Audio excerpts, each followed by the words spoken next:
শেখ হাসিনাও পালাবে না, তার কর্মীরাও পালাবে না। দর্শক, কখনো ভেবেছেন গ্রামীণ সেই প্রবাদের কথা, চাচা আপন প্রাণ বাঁচা? আজকের বাংলাদেশের রাজনৈতিক পরিস্থিতিতে সেই প্রবাদ বাক্য যেন নতুন অর্থে সত্যি হয়ে উঠেছে। দেশের ক্ষমতাসীন আওয়ামী লীগ সরকারের প্রধান শেখ হাসিনা যখন নিজের প্রাণ বাঁচানোর জন্য পালিয়েছেন, তখন তারই ঘনিষ্ঠ নেতাদের অনেকেই নিজের নিরাপত্তার জন্য সেনানিবাসে আশ্রয় নিয়েছেন। কিন্তু একটি প্রশ্ন নেট দুনিয়ায় ঘুরপাক খাচ্ছে, এই 7 জনের মধ্যে ওবায়দুল কাদেরও কি আছেন? জানা যায় 5 অগস্ট যখন দেশের রাজনৈতিক পরিবেশে হঠাৎ করে বড় পরিবর্তন আসে, তখন প্রতিকূল পরিস্থিতিতে নিজেদের প্রাণের নিরাপত্তার জন্য কিছু রাজনৈতিক নেতা, বিচারক, প্রশাসনের উচ্চপদস্থ কর্মকর্তা এবং পুলিশের শীর্ষ কর্মকর্তারা সেনানিবাসে আশ্রয় নেওয়ার সিদ্ধান্ত নেন। ধর্ম, বর্ণ নির্বিশেষে অবশ্যই আমরা তাদেরকে আশ্রয় দিয়েছি এবং তাদের বিরুদ্ধে যদি কোনো অভিযোগ থাকে, মামলা হয়, অবশ্যই তারা শাস্তির আওতায় যাবেন। সব মিলিয়ে 626 জনকে সেই সময় দেশের বিভিন্ন সেনানিবাসে আশ্রয় দেওয়া হয়েছিল, জানায় আইএসপিআর। আশ্রয় নেওয়া ব্যক্তিদের মধ্যে উল্লেখযোগ্য ছিলেন 24 জন রাজনৈতিক নেতা, 5 জন বিচারক, 19 জন প্রশাসনিক কর্মকর্তা, 28 জন পুলিশ কর্মকর্তা এবং 487 জন পুলিশের বিভিন্ন স্তরের সদস্য।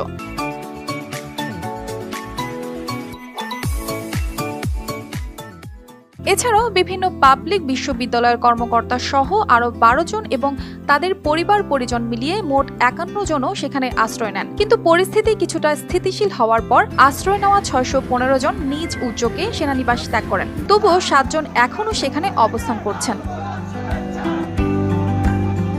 এই প্রসঙ্গে 18 জুলাই রোববার আন্তঃবাহিনী জনসংযোগ পরিদপ্তর আইএসপিআর একটি সংবাদ বিজ্ঞপ্তিতে জানায় যে আশ্রয় প্রার্থীদের মধ্যে থেকে 4 জনকে আইনগত প্রক্রিয়া অনুসরণ করে আইন শৃঙ্খলা রক্ষাকারী বাহিনীর কাছে হস্তান্তর করা হয়েছে। তাহলে বাকি 3 জনের মধ্যে কি ওবায়দুল কাদেরও আছেন? নিরাপদে বিদেশে পাঠিয়েছে। এই প্রশ্নটি উঠেছে কারণ দেশের রাজনৈতিক পরিমণ্ডলে গুঞ্জন চলছে যে আওয়ামী লীগের পতন আসন্ন এবং শেখ হাসিনার বিশ্বস্ত নেতারা একে একে পালিয়ে যাচ্ছেন। ওবায়দুল কাদের, যিনি দলের অন্যতম শীর্ষ নেতা, তার নিরাপত্তার কথা চিন্তা করেই কি তিনি সেনানিবাসে আশ্রয় নিয়েছেন? যদিও সেনাবাহিনীর পক্ষ থেকে এই বিষয়ে সরাসরি কিছু বলা হয়নি, তবে তারা স্পষ্ট করেছে যে এই পরিস্থিতিতে তারা নিরপেক্ষ এবং পেশাদারভাবে কাজ করছে। এই প্রেক্ষিতে অনেকেরই ধারণা যারা সেনানিবাসে আশ্রয় নিয়েছেন তাদের মধ্যে হয়তো ওবায়দুল কাদেরও থাকতে পারেন। তবে সেনাবাহিনীর পক্ষ থেকে জানানো হয়েছে এই পরিস্থিতিতে তারা নিরপেক্ষ ও পেশাদারভাবে কাজ করছে এবং জনগণকে গুজবে কান না দিয়ে ধৈর্য ধরে পরিস্থিতি মোকাবিলা করার আহ্বান জানানো হয়েছে।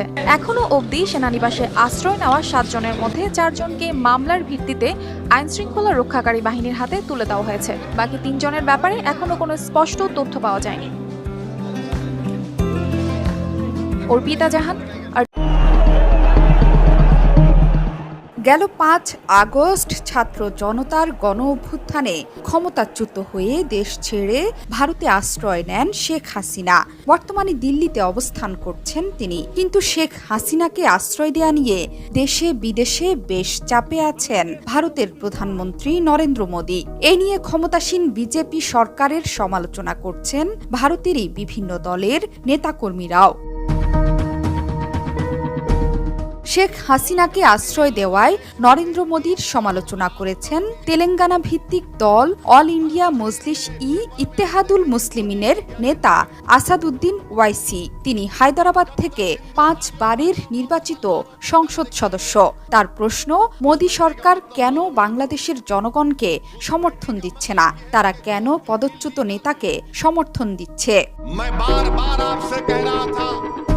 সম্প্রতি ভারতীয় গণমাধ্যম TV9 ভারতবর্ষকে দেয়া সাক্ষাৎকারে আসাদুদ্দিন বলেন, যদি আগামীকাল বাংলাদেশ সরকার বলে দেয় ভারতের উচিত শেখ হাসিনাকে ফিরিয়ে দেওয়া, তখন কি করবে? তিনি নরেন্দ্র মোদীকে উদ্দেশ্য করে প্রশ্ন করেন, আপনি কেন বাংলাদেশের সাবেক প্রধানমন্ত্রী শেখ হাসিনাকে ভারতে আশ্রয় দিলেন?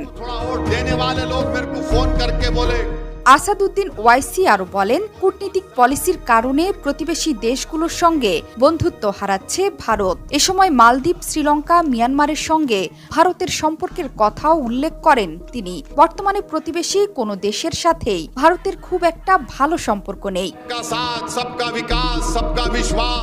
এর আগে বাংলাদেশ পরিস্থিতি নিয়ে সামাজিক যোগাযোগ মাধ্যম এক্সে একটি পোস্ট করেছিল ওয়াইসি।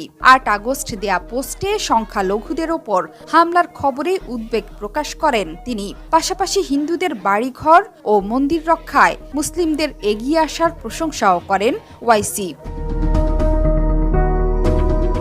অন্যদিকে পশ্চিমবঙ্গের মুখ্যমন্ত্রী মমতা ব্যানার্জিও শুরু থেকেই বাংলাদেশ ইস্যুতে বেশ সরব। বাংলাদেশে শিক্ষার্থীদের আন্দোলন তুঙ্গে ওঠার পরপরই তিনি বেশ কিছু বক্তব্য দেন, জানিয়ে আলোচনা সমালোচনা শুরু হয়। বিশেষ করে দমন পীড়নের শিকার হয়ে কেউ পশ্চিমবঙ্গে এলে তাকে আশ্রয় দেওয়ার বক্তব্য আলোচিত হয়। পরে অবশ্য ঘটনা আরও গুরুতর হলে তিনি বলেছেন, এ ব্যাপারে যা বক্তব্য দেয়ার ভারত সরকারই দেবে। তবে কয়েকদিন আগে কলকাতার এক হাসপাতালে তরুণী চিকিৎসক ধর্ষিত হওয়ার ঘটনায় আবারও বাংলাদেশ প্রসঙ্গ টেনে আনেন মমতা ব্যানার্জি। তিনি আন্দোলনকারীদের উদ্দেশ্যে বলেন, ওরা ভেবেছে বাংলাদেশের মতো আমাকে ক্ষমতা থেকে নামাবে। এ সময় ভারতের প্রধানমন্ত্রী নরেন্দ্র মোদীরও সমালোচনা করেন তিনি। মমতার অভিযোগ, মোদী নিজে দেশের চেয়ে বাংলাদেশ ইস্যুতে বেশি মাথা ঘামাচ্ছেন। যদিও প্রধান বিরোধী কংগ্রেস বাংলাদেশ ইস্যুতে ভারত সরকারের পক্ষেই অবস্থান নিয়েছে। জোহরা চৌধুরী সেতু,